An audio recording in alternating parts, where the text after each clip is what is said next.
First of all, good afternoon, and thank you very much for the invitation to speak here today, Mark. It's the first time that I've had a proper chance to speak about the EU referendum here in London since I took part in the BBC TV debate in Wembley that you referenced back in June.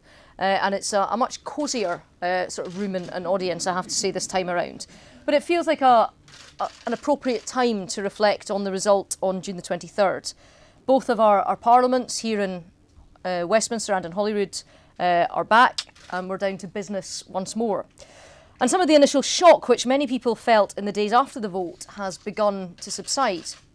We are getting used to the new reality that we're now a post-referendum nation which is preparing to leave the European Union. And we're beginning to turn to the many complex challenges that are lying before us. And I want to talk today about how we move forward as a nation. And I want to talk specifically about Scotland, where the challenges of dealing with the post-Brexit landscape have, I believe, an added dimension. As you know, a majority of people in Scotland did not vote to leave the European Union. And as a consequence, the Scottish Nationalist Party has raised the spectre of independence, arguing that the option of separation must now be on the table.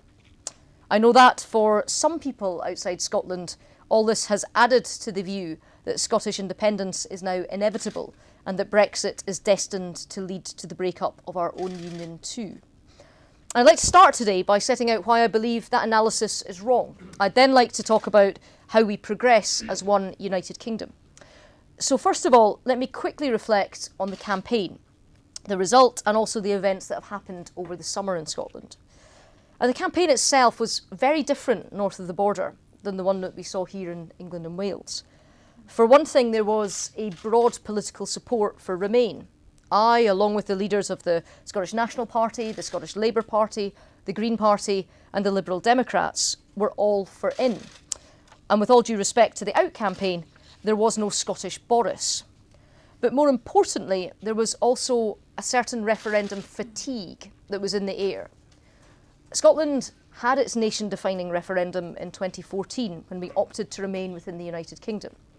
The EU referendum was not it. And as I wrote in today's Telegraph, it felt like someone else's war, and to a degree it did.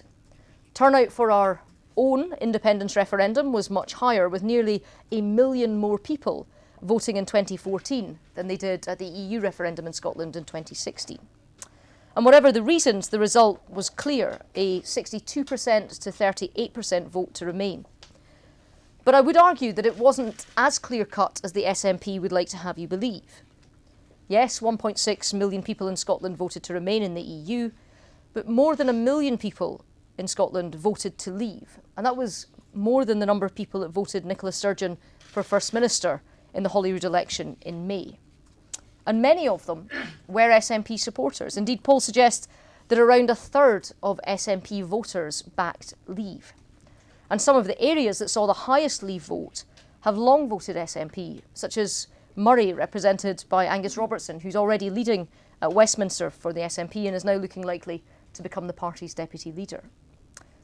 Nonetheless, the impact of the vote has ripped open Scotland's constitutional question once again. The SNP's response in the immediate aftermath of the result, indeed within 4 hours of confirmation, was to declare that a second independence referendum was imminent. The First Minister stood in Dover House and announced that draft legislation for a referendum bill would be drawn up immediately. Parliamentary questions by the Scottish Conservatives in the summer revealed that civil servants have already started work on just such a bill. Nicola Sturgeon also made it clear that she wanted a second referendum before the UK as a whole had left the EU. So those first few days after the Brexit vote were a pretty whirlwind period in Scotland, and in the aftermath of the referendum itself, it sometimes felt that the only 2 leaders in UK politics who weren't resigning or facing a leadership challenge were Nicola Sturgeon and myself.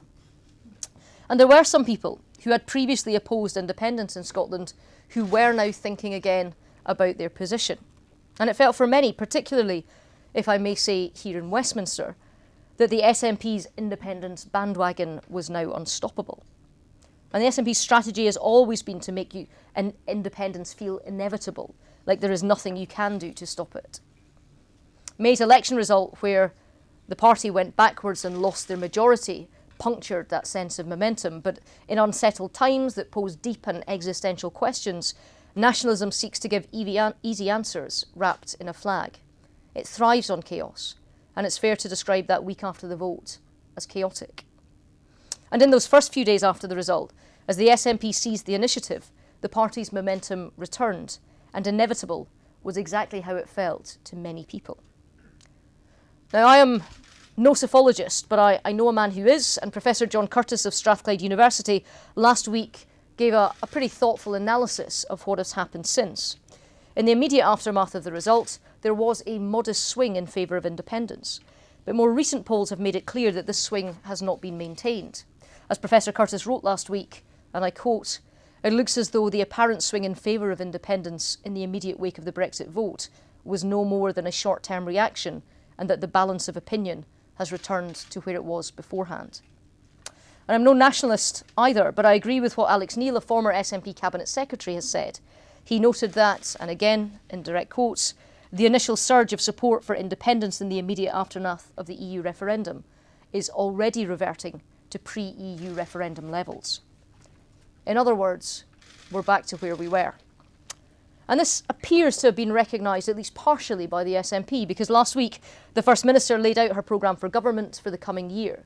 And rather than publishing her draft referendum bill, we were informed that one would be drafted, but it would be left on a shelf, a low shelf, to be ready if and when the SNP wants to go ahead. In other words, the unstoppable bandwagon of late June now appears to have been parked in a lay-by.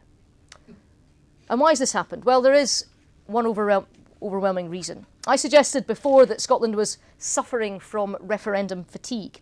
We have had 5 years of uncertainty and rancour over our constitutional status, now added to by the EU referendum result. And as a result, most people in Scotland now do not want to add to that anymore. Yes, they remain troubled by the EU result, but that is not translating into support for further constitutional upheaval in the form of yet another referendum on independence. And the evidence for that is clear. While support for and against independence is more or less unchanged since 2014, support to have yet another referendum to look at this is dwindling, down to just 37%.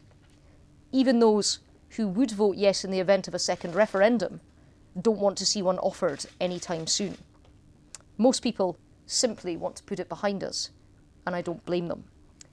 Politicians like me have spent the last 5 years on their TV screens pleading with them to say yes or no, leave or remain, and telling them that they have the fate of nations in their hands.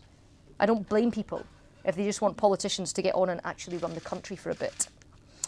And I've noticed of late a bit of nostalgia for the good old days of before 2013, which is when the independence referendum started to heat up.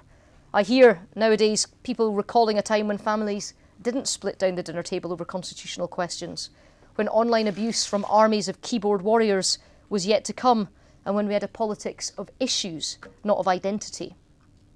That might be a bit rose-tinted, because after all, the SNP were still in government then. But there is something to the sense of wanting to leave the rancour and the division behind and just move on. And that is exactly what I've suggested that the Scottish Government does. But the risk is that Scotland now enters something of a limbo period.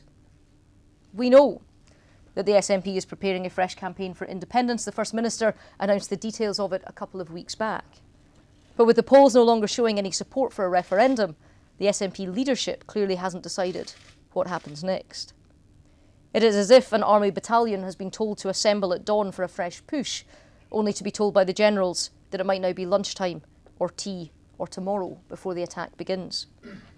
And there is a very good reason for this, which is that the SNP leadership are caught between the demands of their core support and the political realities of the majority of Scots. They are a huge party, yes, and their members are, funnily enough, dyed-in-the-wool nationalists. They champ it a bit for another referendum. They are constitutional hawks, spoiling for a fight and urging their generals to attack. But the leadership are pragmatists. They recognise that passion alone is not enough for the hard-headed moderate Scots who rejected independence in 2014. These people are suing for peace and don't want another war. And this is the dilemma that the SNP faces, and it paralyses them. This primarily is why I've asked the First Minister to simply take the proposal for a second referendum off the table. Not just because there is no justification for a rerun of a vote held only 2 years ago, but also because I fear that having a sort of Damocles hang over us for the next phase can only be bad for Scottish investment and bad for jobs. In short, on the back of Brexit, most Scots do not want to double down on uncertainty. So there was an awful lot of SNP bashing in there, and political point scoring is now over, because the question that we have now, bringing us up to this point, is what happens next. And as I said at the beginning of the speech, my view in the campaign was that on balance it would be better to remain in the EU. And some of the warnings about Brexit may have been overblown, but as the Prime Minister has rightly said, and I support her, it may be that we face difficult times ahead. So I do believe that we need to focus first on measures to stabilise the economy and ensure that Brexit is not counted in lost jobs and in lower standards of living. That's something that the new UK government has made clear that it is doing, and I hope to see more of that in the Chancellor's autumn statement.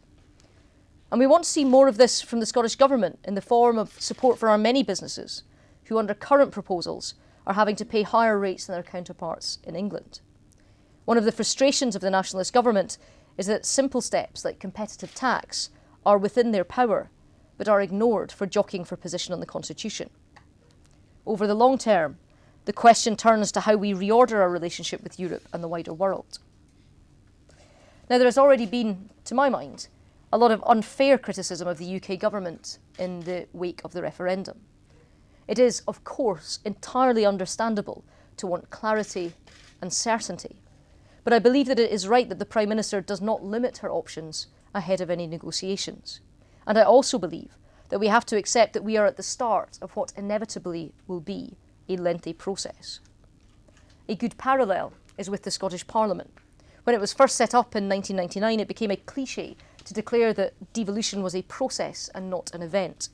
And the point was that while power was being transferred from London to Edinburgh in the form of a bill, devolution would take time and would evolve. And indeed it has. Later this year, we will adopt tax and welfare powers that were never even conceived when devolution was first proposed. The legal framework is one thing, but the change in political culture is another, and I believe that the same thing will be true of Brexit. We have begun a process of taking power that currently exists within the European Union and transferring it to the United Kingdom. And while there will be a day when we leave the European Union, that will be simply the event. There will also be the process of constructing a whole new set of power lines to support the transfer of authority from Brussels to Britain.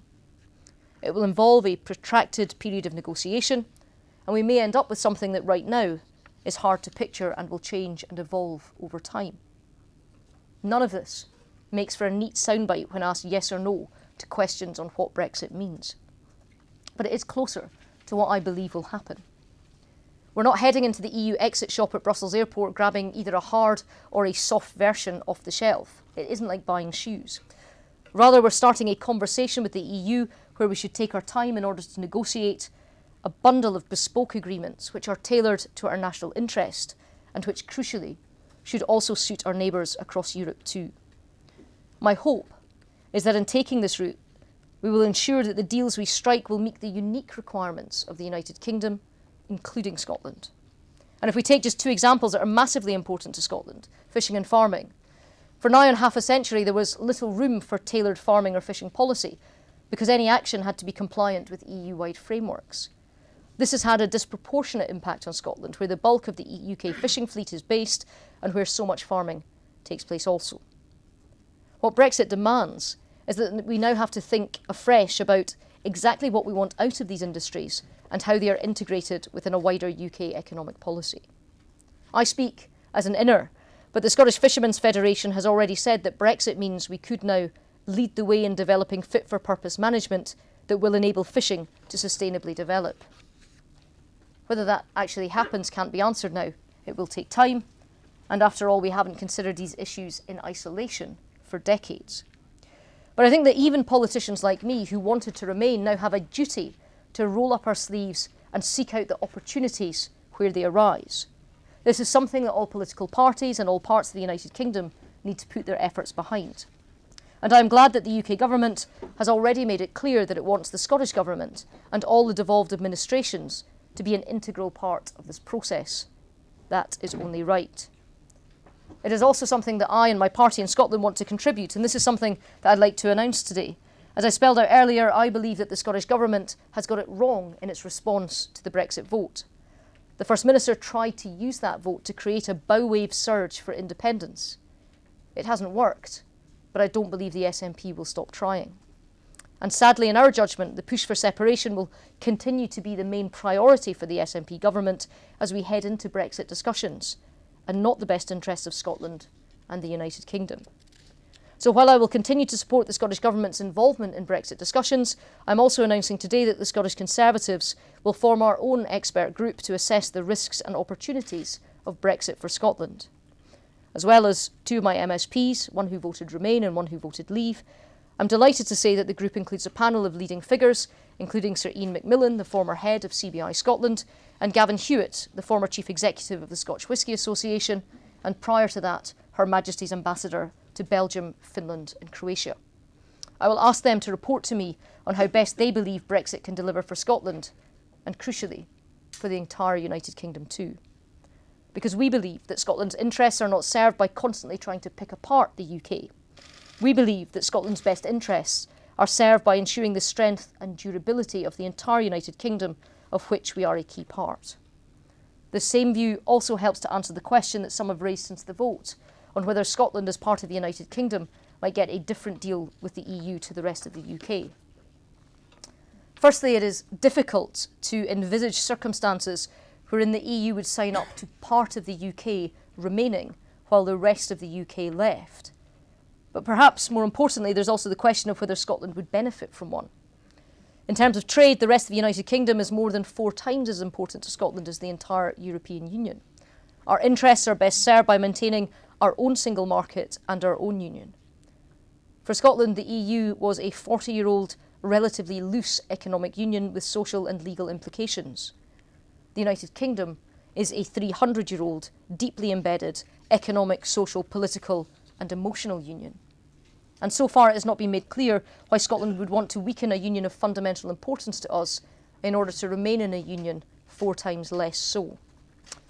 So to conclude, ladies and gentlemen, I've now fought 2 referenda in 3 years, and the score so far is 1-1, lost 1, which isn't, in Scottish international footballing terms, a bad job.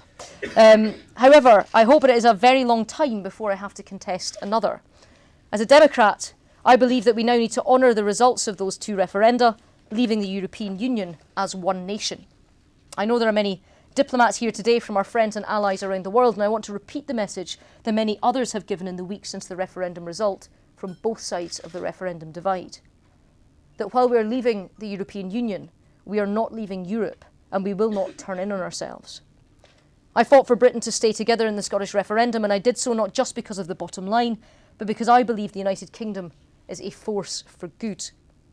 Now that we are leaving the European Union, more than ever, we must prove to you that we remain that same outward-facing nation which I have always known, one that shoulders its responsibility and its burdens in the world and is a responsible and constant ally, which seeks to be a beacon for the values that we share of the rule of law, of freedom and of solidarity with one another, because the structures behind our relationship will change over the coming years, but I am confident that the nature of our friendship will not. Thank you very much.